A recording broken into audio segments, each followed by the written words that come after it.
Luc, chapitre 12. Sur ces entrefaites, les gens s'étant rassemblés par milliers, au point de se fouler les uns sur les autres, Jésus se mit à dire à ses disciples : « Avant tout, gardez-vous du levain des pharisiens, qui est l'hypocrisie. Il n'y a rien de caché qui ne doive être découvert, ni de secret qui ne doive être connu. C'est pourquoi tout ce que vous aurez dit dans les ténèbres sera entendu dans la lumière, et ce que vous aurez dit à l'oreille dans les chambres sera prêché sur les toits. Je vous dis, à vous qui êtes mes amis, ne craignez pas ceux qui tuent le corps et qui après cela ne peuvent rien faire de plus. Je vous montrerai qui vous devez craindre. Craignez celui qui, après avoir tué, a le pouvoir de jeter dans la géhenne. Oui, je vous le dis, c'est lui que vous devez craindre. Ne vend-on pas 5 passereaux pour 2 sous ? Cependant, aucun d'eux n'est oublié devant Dieu. Et même les cheveux de votre tête sont tous comptés. Ne craignez donc point, vous valez plus que beaucoup de passereaux. Je vous le dis, quiconque me confessera devant les hommes, le Fils de l'homme le confessera aussi devant les anges de Dieu. Mais celui qui me reniera devant les hommes sera renié devant les anges de Dieu. Et quiconque parlera contre le Fils de l'homme, il lui sera pardonné, mais à celui qui blasphémera contre le Saint-Esprit, il ne sera point pardonné. Quand on vous mènera devant les synagogues, les magistrats et les autorités, ne vous inquiétez pas de la manière dont vous vous défendrez, ni de ce que vous direz. Car le Saint-Esprit vous enseignera à l'heure même ce qu'il faudra dire. Quelqu'un dit à Jésus du milieu de la foule : « Maître, dis à mon frère de partager avec moi notre héritage. » Jésus lui répondit : « Ô homme, qui m'a établi pour être votre juge ou pour faire vos partages ? » Puis il leur dit : « Gardez-vous avec soin de toute avarice, car la vie d'un homme ne dépend pas de ses biens, fût-il dans l'abondance. » Et il leur dit cette parabole. Les terres d'un homme riche avaient beaucoup rapporté, et il raisonnait en lui-même, disant : « Que ferai-je, car je n'ai pas de place pour serrer ma récolte. Voici, dit-il, ce que je ferai. J'abattrai mes greniers, j'en bâtirai de plus grands, j'y amasserai toute ma récolte et tous mes biens, et je dirai à mon âme : Mon âme, tu as beaucoup de biens en réserve pour plusieurs années. Repose-toi, mange, bois et réjouis-toi. » Mais Dieu lui dit : « Insensé, cette nuit même ton âme te sera redemandée, et ce que tu as préparé, pour qui cela sera-t-il ? Il en est ainsi de celui qui amasse des trésors pour lui-même et qui n'est pas riche pour Dieu. »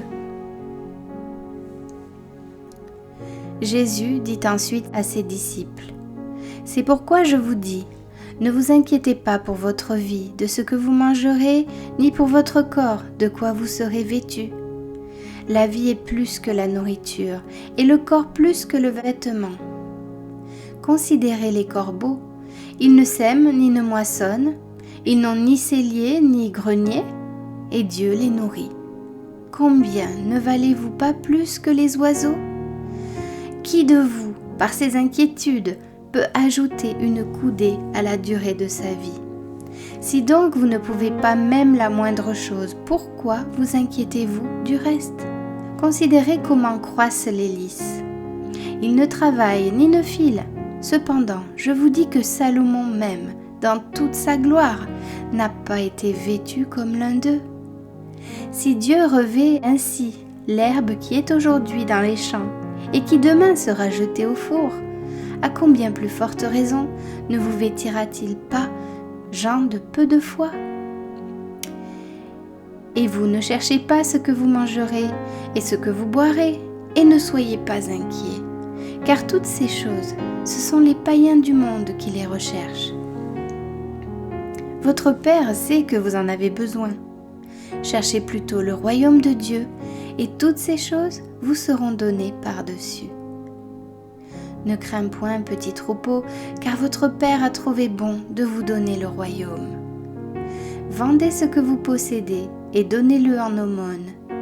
Faites-vous des bourses qui ne s'usent point, un trésor inépuisable dans les cieux, où le voleur n'approche point et où la teigne ne détruit point.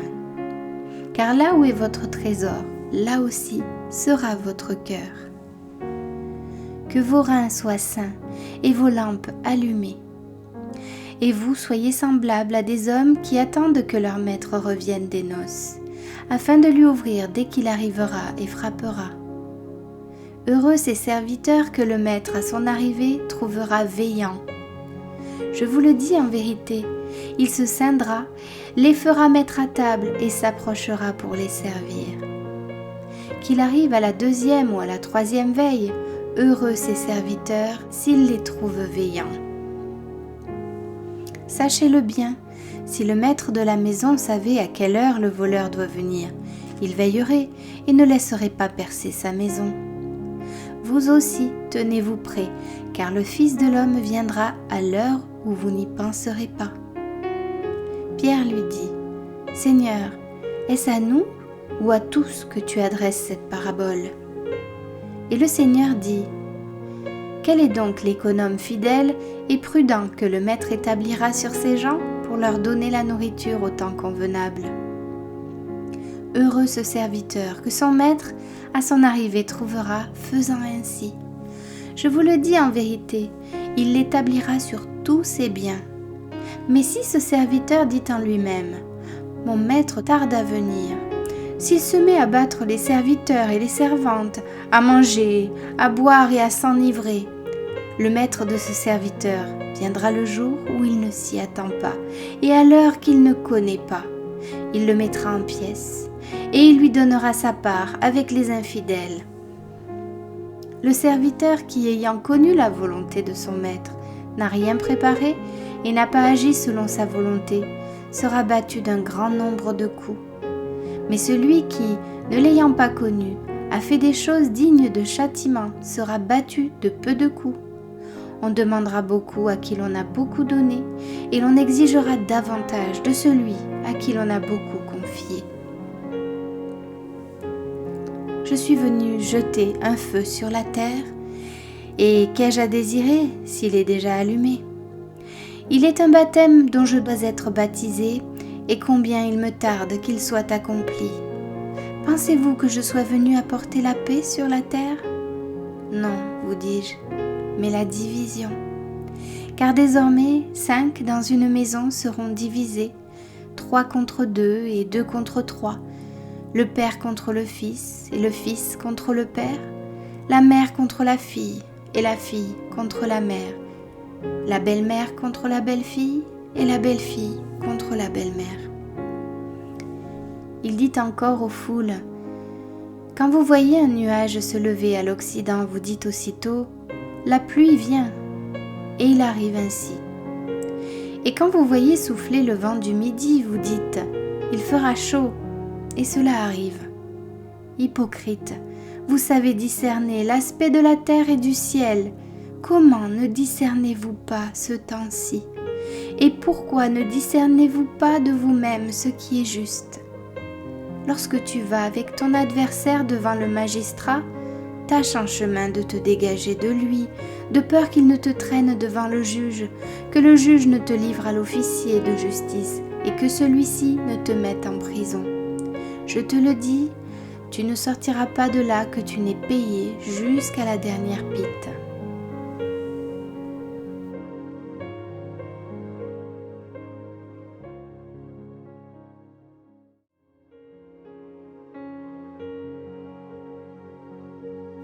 Luc, chapitre 13. En ce même temps, quelques personnes qui se trouvaient là racontaient à Jésus ce qui était arrivé à des Galiléens dont Pilate avait mêlé le sang avec celui de leur sacrifice.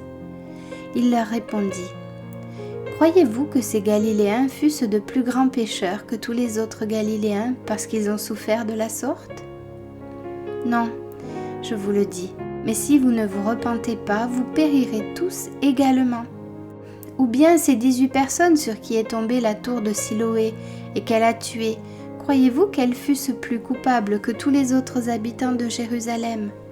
Non, je vous le dis. Mais si vous ne vous repentez, vous périrez tous également. Il dit aussi cette parabole. Un homme avait un figuier planté dans sa vigne. Il vint pour y chercher du fruit et il n'en trouva point. Alors il dit au vigneron, « Voilà 3 ans que je viens chercher du fruit à ce figuier et je n'en trouve point. Coupe-le. Pourquoi occupe-t-il la terre inutilement ?» Le vigneron lui répondit, « Seigneur, laisse-le encore cette année, je creuserai tout autour et j'y mettrai du fumier. Peut-être à l'avenir donnera-t-il du fruit, sinon tu le couperas. » Jésus enseignait dans une des synagogues le jour du sabbat. Et voici, il y avait là une femme possédée d'un esprit qui la rendait infirme depuis 18 ans. Elle était courbée et ne pouvait pas du tout se redresser. Lorsqu'il la vit, Jésus lui adressa la parole et lui dit, « Femme, tu es délivrée de ton infirmité. » Et lui imposa les mains. À l'instant, elle se redressa et glorifia Dieu. Mais le chef de la synagogue, indigné de ce que Jésus avait opéré cette guérison un jour de sabbat, dit à la foule, « Il y a 6 jours pour travailler. Venez donc vous faire guérir ces jours-là et non pas le jour du sabbat. » Hypocrite, lui répondit le Seigneur, est-ce que chacun de vous, le jour du sabbat, ne détache pas de la crèche son bœuf ou son âne pour le mener boire? Et cette femme, qui est une fille d'Abraham, et que Satan tenait liée depuis 18 ans, ne fallait-il pas la délivrer de cette chaîne le jour du sabbat? Tandis qu'il parlait ainsi, tous ses adversaires étaient confus, et la foule se réjouissait de toutes les choses glorieuses qu'il faisait. Il dit encore, « À quoi le royaume de Dieu est-il semblable, et à quoi le comparerai-je? Il est semblable à un grain de sénévé, qu'un homme a pris et jeté dans son jardin. Il pousse, devient un arbre, et les oiseaux du ciel habitent dans ses branches. » Il dit encore, « À quoi comparerai-je le royaume de Dieu? Il est semblable à du levain qu'une femme a pris et mis dans 3 mesures de farine pour faire lever toute la pâte. » Jésus traversait les villes et les villages, enseignant et faisant route vers Jérusalem. Quelqu'un lui dit, « Seigneur, n'y a-t-il que peu de gens qui soient sauvés ?» Il lui répondit, « Efforcez-vous d'entrer par la porte étroite, car je vous le dis, beaucoup chercheront à entrer et ne pourront pas. Quand le maître de la maison se sera levé et aura fermé la porte, et que vous, étant dehors, vous commencerez à frapper à la porte en disant « Seigneur, Seigneur, ouvre-nous !» Il vous répondra « Je ne sais d'où vous êtes. » Alors vous vous mettrez à dire « Nous avons mangé et bu devant toi, et tu as enseigné dans nos rues. » Et il répondra « Je vous le dis, je ne sais d'où vous êtes. Retirez-vous de moi, vous tous, ouvriers d'iniquité. » C'est là qu'il y aura des pleurs et des grincements de dents, quand vous verrez Abraham, Isaac et Jacob et tous les prophètes dans le royaume de Dieu, et que vous serez jetés dehors. Il en viendra de l'Orient et de l'Occident, du Nord et du Midi, et ils se mettront à table dans le royaume de Dieu. Et voici, il y en a des derniers qui seront les premiers, et des premiers qui seront les derniers. Ce même jour, quelques pharisiens vinrent lui dire « Va-t'en, pars d'ici car Hérode veut te tuer. » Il leur répondit « Allez, et dites à ce renard, voici, je chasse les démons et je fais des guérisons aujourd'hui et demain, et le 3e jour, j'aurai fini. Mais il faut que je marche aujourd'hui, demain et le jour suivant, car il ne convient pas qu'un prophète périsse hors de Jérusalem. Jérusalem, Jérusalem qui tue les prophètes et qui lapide ceux qui te sont envoyés, combien de fois ai-je voulu rassembler tes enfants, comme une poule rassemble sa couvée sous ses ailes, et vous ne l'avez pas voulu. voici votre maison vous sera laissée. Mais je vous le dis, vous ne me verrez plus, jusqu'à ce que vous disiez, béni soit celui qui vient au nom du Seigneur.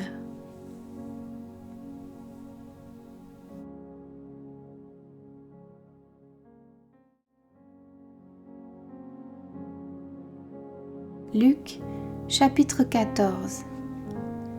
Jésus étant entré un jour de sabbat dans la maison de l'un des chefs des pharisiens pour prendre un repas, les pharisiens l'observaient. Et voici, un homme hydropique était devant lui. Jésus prit la parole et dit aux docteurs de la loi et aux pharisiens, « Est-il permis ou non de faire une guérison le jour du sabbat ?» Ils gardèrent le silence. Alors Jésus avança la main sur cet homme, le guérit et le renvoya. Puis il leur dit, « Lequel de vous, si son fils ou son bœuf tombe dans un puits, ne l'en retirera pas aussitôt le jour du sabbat ?» Et ils ne purent rien répondre à cela. Il adressa ensuite une parabole aux conviés, en voyant qu'ils choisissaient les premières places, et il leur dit, « Lorsque tu seras invité par quelqu'un à des noces, ne te mets pas à la première place, de peur qu'il n'y ait parmi les invités une personne plus considérable que toi, et que celui qui vous a invité l'un et l'autre ne vienne te dire « Cède la place à cette personne-là ». Tu aurais alors la honte d'aller occuper la dernière place. Mais lorsque tu seras invité, va te mettre à la dernière place, afin que, quand celui qui t'a invité viendra, il te dise « Mon ami, monte plus haut ». Alors cela te fera honneur devant tous ceux qui seront à table avec toi, car quiconque s'élève sera abaissé, et quiconque s'abaisse sera élevé.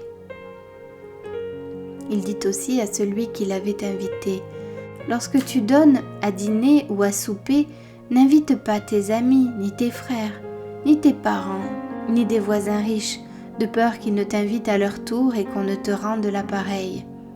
Mais lorsque tu donnes un festin, invite des pauvres, des estropiés, des boiteux, des aveugles, et tu seras heureux de ceux qu'ils ne peuvent pas te rendre l'appareil, car elle te sera rendue à la résurrection des justes. » Un de ceux qui étaient à table après avoir entendu ces paroles dit à Jésus, « Heureux celui qui prendra son repas dans le royaume de Dieu. » Et Jésus lui répondit, « Un homme donna un grand souper, et il invita beaucoup de gens. À l'heure du souper, il envoya son serviteur dire aux conviés, « Venez, car tout est déjà prêt. » Mais tous, unanimement, se mirent à s'excuser. Le premier lui dit, « J'ai acheté un champ et je suis obligé d'aller le voir. Excuse-moi, je te prie. » Un autre dit, « J'ai acheté 5 paires de bœufs et je vais les essayer. Excuse-moi, je te prie. » Un autre dit, « Je viens de me marier et c'est pourquoi je ne puis aller. » Le serviteur de retour rapporta ces choses à son maître.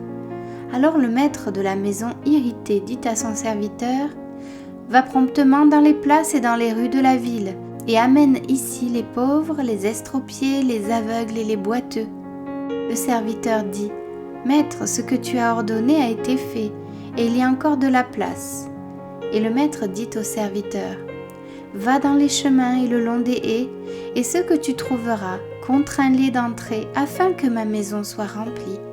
Car je vous le dis, aucun de ces hommes qui avaient été invités ne goûtera de mon souper. » De grandes foules faisaient route avec Jésus. Il se retourna et leur dit, « Si quelqu'un vient à moi, et s'il ne hait pas son père, sa mère, sa femme, ses enfants, ses frères et ses sœurs, et même sa propre vie, il ne peut être mon disciple. Et quiconque ne porte pas sa croix et ne me suit pas, ne peut être mon disciple. Car lequel de vous, s'il veut bâtir une tour, ne s'assied d'abord pour calculer la dépense et voir s'il a le quoi la terminer, de peur qu'après avoir posé les fondements, il ne puisse l'achever, et que tous ceux qui le verront ne se mettent à le railler, en disant « Cet homme a commencé à bâtir et il n'a pu achever ». Ou quel roi, s'il va faire la guerre à un autre roi, ne s'assied d'abord pour examiner s'il peut, avec 10 000 hommes, marcher à la rencontre de celui qui vient l'attaquer avec 20 000. S'il ne le peut, tandis que cet autre roi est encore loin, il lui envoie une ambassade pour demander la paix. Ainsi donc, quiconque d'entre vous ne renonce pas à tout ce qu'il possède ne peut être mon disciple. Le sel est une bonne chose, mais si le sel perd sa saveur, avec quoi l'assaisonnera-t-on ? Il n'est bon ni pour la terre, ni pour le fumier. On le jette dehors. Que celui qui a des oreilles pour entendre, entende.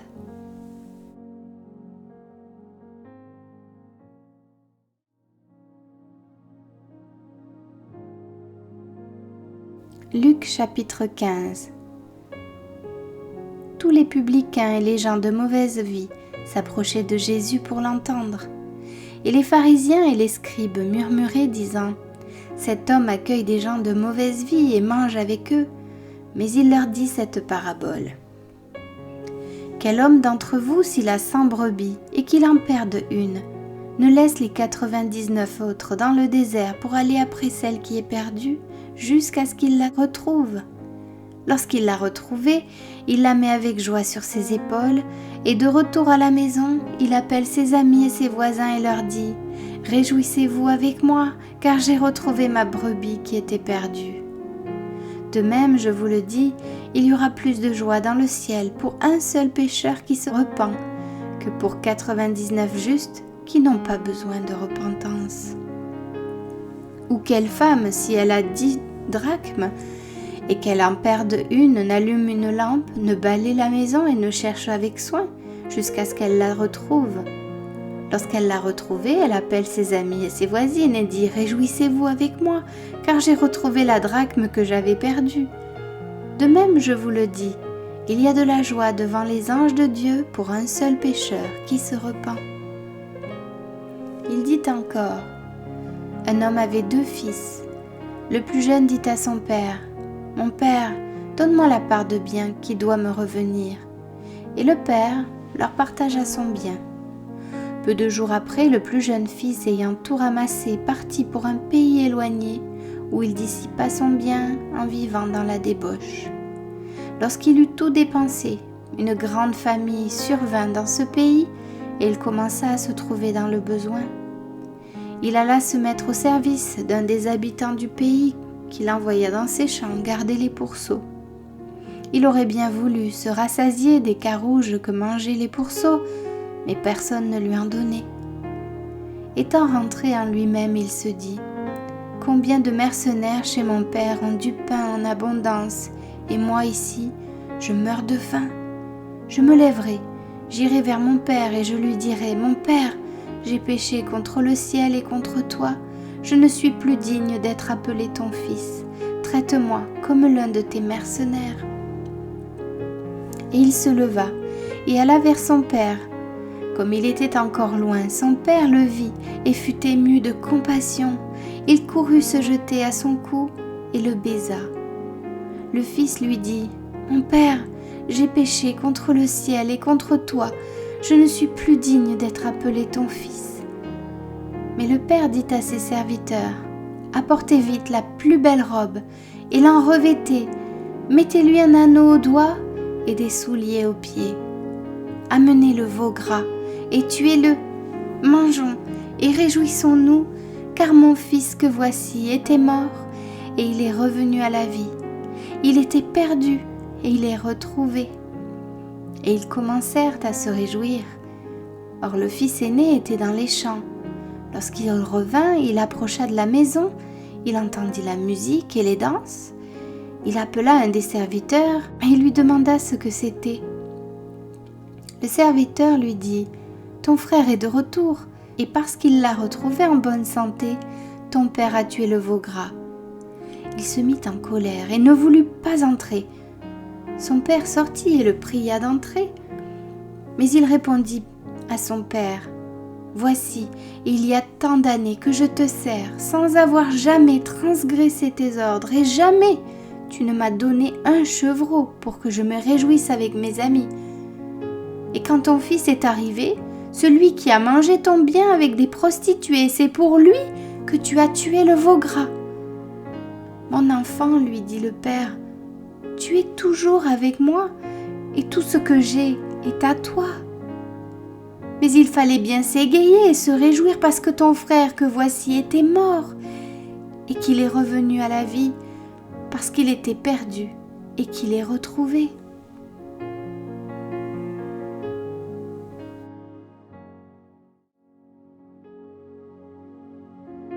Luc, chapitre 16.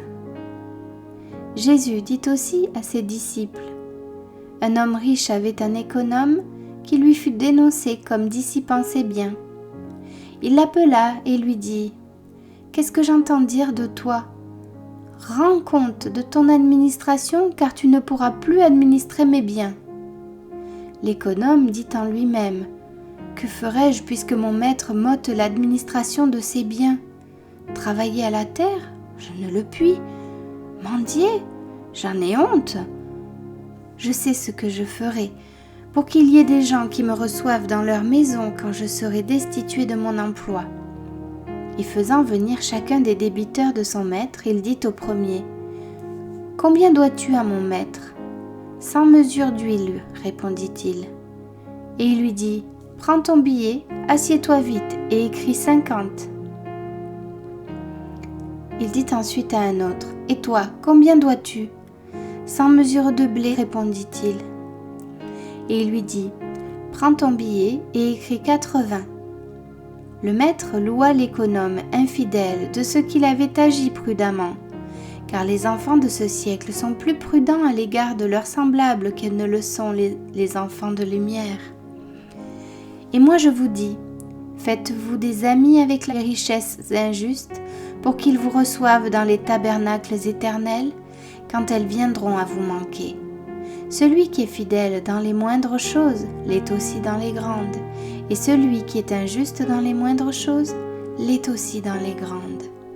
Si donc vous n'avez pas été fidèle dans les richesses injustes, qui vous confiera les véritables? Et si vous n'avez pas été fidèle dans ce qui est à autrui, qui vous donnera ce qui est à vous? Nul serviteur ne peut servir deux maîtres, car ou il haïra l'un et aimera l'autre, ou il s'attachera à l'un et méprisera l'autre. Vous ne pouvez servir Dieu et Mammon.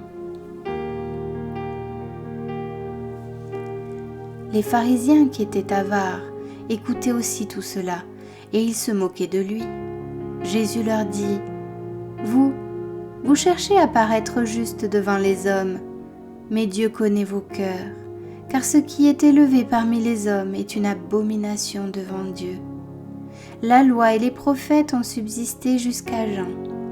Depuis lors, le royaume de Dieu est annoncé, et chacun use de violence pour y entrer. Il est plus facile que le ciel et la terre passent, qu'il ne l'est qu'un seul trait de lettre de la loi vienne à tomber. Quiconque répudie sa femme et en épouse une autre commet un adultère, et quiconque épouse une femme répudiée par son mari commet un adultère. Il y avait un homme riche qui était vêtu de pourpre et de fin lin, et qui chaque jour menait joyeuse et brillante vie. Un pauvre nommé Lazare était couché à sa porte couvert d'ulcères, et désireux de se rassasier des miettes qui tombaient de la table du riche, et même les chiens venaient encore lécher ses ulcères. Le pauvre mourut, et il fut porté par les anges dans le sein d'Abraham. Le riche mourut aussi, et il fut enseveli. Dans le séjour des morts, il leva les yeux, et tandis qu'il était en proie au tourment, il vit de loin Abraham et Lazare dans son sein. Il s'écria: « Père Abraham, aie pitié de moi, et envoie Lazare pour qu'il trempe le bout de son doigt dans l'eau et me rafraîchisse la langue, car je souffre cruellement dans cette flamme. » Abraham répondit: « Mon enfant, souviens-toi que tu as reçu tes biens pendant ta vie et que Lazare a eu les maux pendant la sienne. Maintenant, il est ici, consolé, et toi tu souffres. D'ailleurs, il y a entre nous et vous un grand abîme, afin que ceux qui voudraient passer d'ici vers vous ou de là vers nous ne puissent le faire. » Le riche dit: « Je te prie donc, Père Abraham, d'envoyer Lazare dans la maison de mon père, car j'ai 5 frères. C'est pour qu'il leur atteste ces choses, afin qu'ils ne viennent pas aussi dans ce lieu de tourment. » Abraham répondit, « Ils ont Moïse et les prophètes qui les écoutent. » Et il dit, « Non, Père Abraham, mais si quelqu'un des morts va vers eux, ils se repentiront. » Et Abraham lui dit, « S'ils n'écoutent pas Moïse et les prophètes, ils ne se laisseront pas persuader quand même quelqu'un des morts ressusciterait. »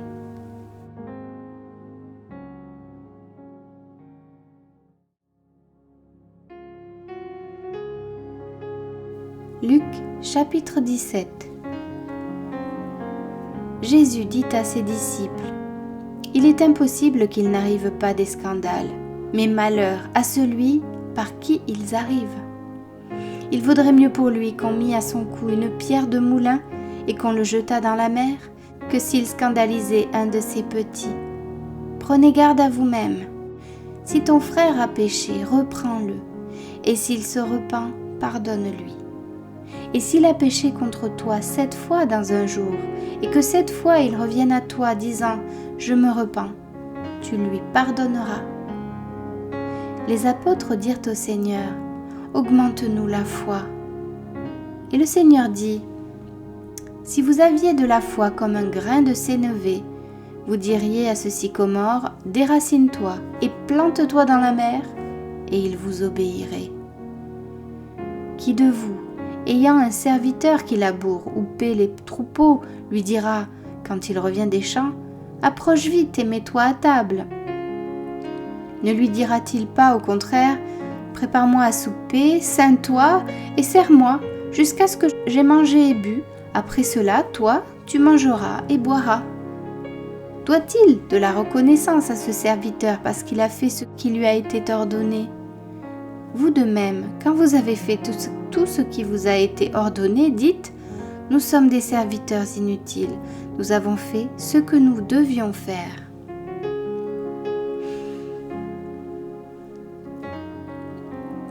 Jésus, se rendant à Jérusalem, passait entre la Samarie et la Galilée.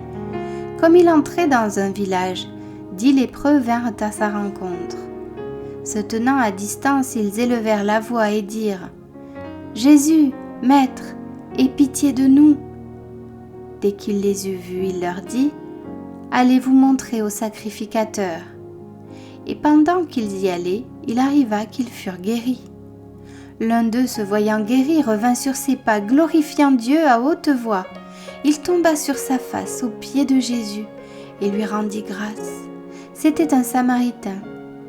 Jésus, prenant la parole, dit « Les 10 n'ont-ils pas été guéris? Et les 9 autres, où sont-ils? Ne s'est-il trouvé que cet étranger pour revenir et donner gloire à Dieu ?»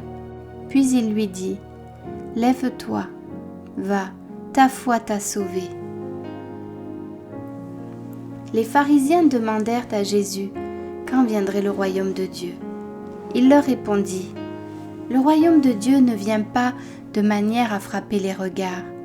On ne dira point, il est ici ou il est là, car voici le royaume de Dieu est au milieu de vous. » Et il dit aux disciples, « Des jours viendront où vous désirerez voir l'un des jours du Fils de l'homme, et vous ne le verrez point. On vous dira, il est ici, il est là, n'y allez pas. Ne courez pas après, car comme l'éclair resplendit et brille d'une extrémité du ciel à l'autre, ainsi sera le Fils de l'homme en son jour. Mais il faut auparavant qu'il souffre beaucoup et qu'il soit rejeté par cette génération. Ce qui arriva du temps de Noé arrivera de même au jour du Fils de l'homme. Les hommes mangeaient, buvaient, se mariaient et mariaient leurs enfants jusqu'au jour où Noé entra dans l'arche. Le déluge vint et les fit tous périr.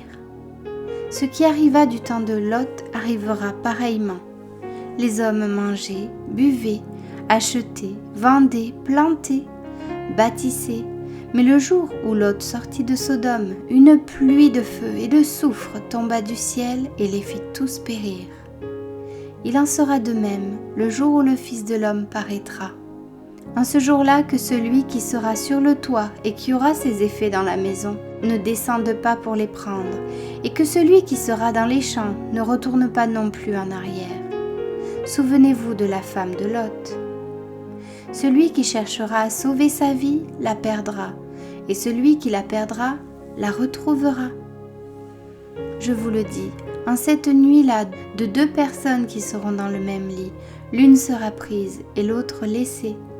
De 2 femmes qui moudront ensemble, l'une sera prise et l'autre laissée. De 2 hommes qui seront dans un champ, l'un sera pris et l'autre laissé. Les disciples lui dirent : « Où sera ce Seigneur ? » Et il répondit : « Où sera le corps ? Là s'assembleront les aigles. »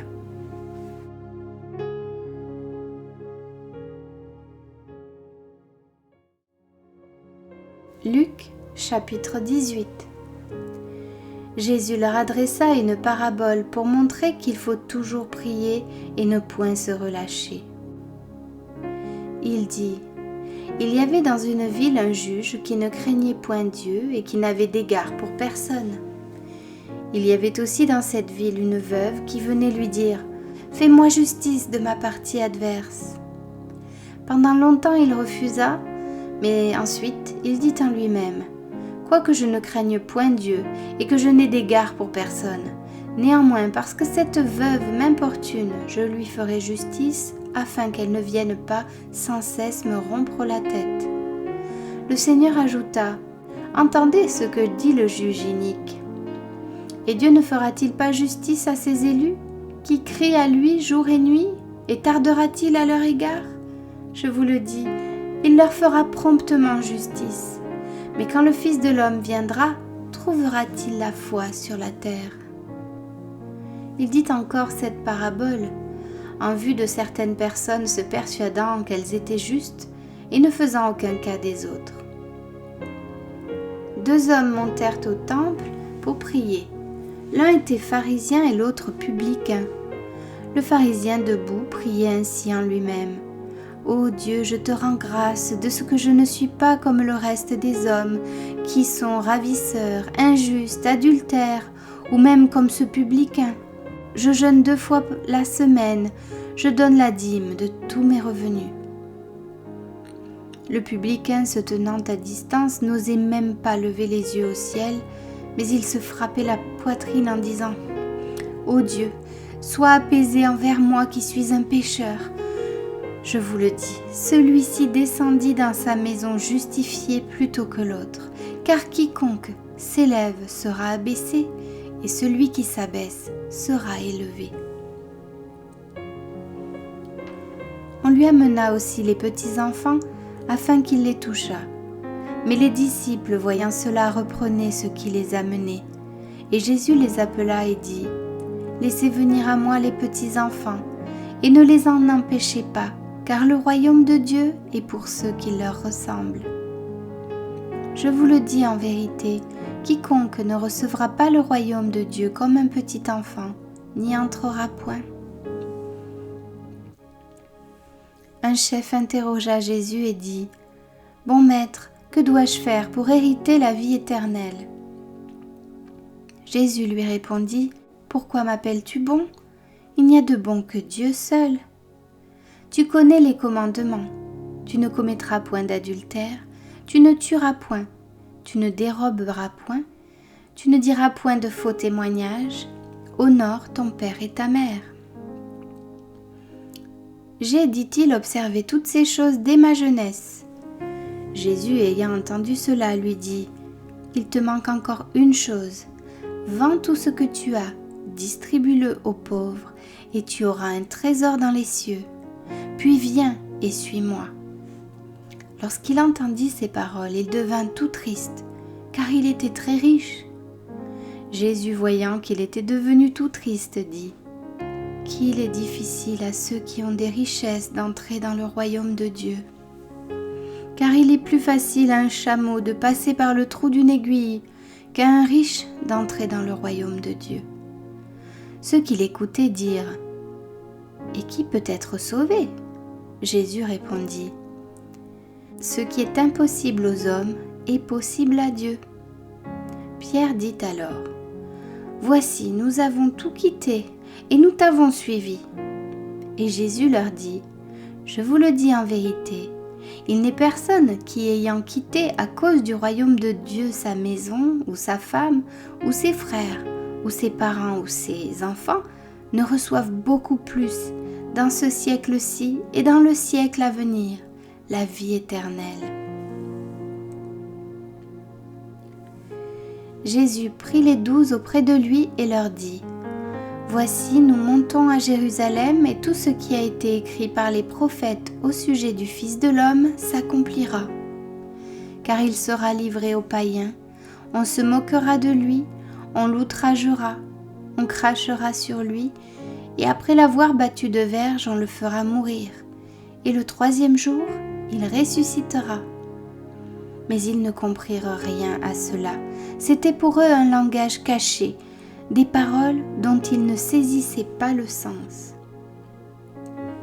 Comme Jésus approchait de Jéricho, un aveugle était assis au bord du chemin et mendiait. Entendant la foule passer, il demanda ce que c'était. On lui dit, « C'est Jésus de Nazareth qui passe. » Et il cria, « Jésus, Fils de David, aie pitié de moi !» Ceux qui marchaient devant le reprenaient pour le faire taire, mais il criait beaucoup plus fort, « Fils de David, aie pitié de moi !» Jésus s'étant arrêté ordonna qu'on le lui amène, et quand il se fut approché, il lui demanda, « Que veux-tu que je te fasse ?» Il répondit, « Seigneur, que je recouvre la vue. » Et Jésus lui dit, « Recouvre la vue, ta foi t'a sauvé. » À l'instant, il recouvra la vue et suivit Jésus en glorifiant Dieu. Tout le peuple voyant cela loua Dieu.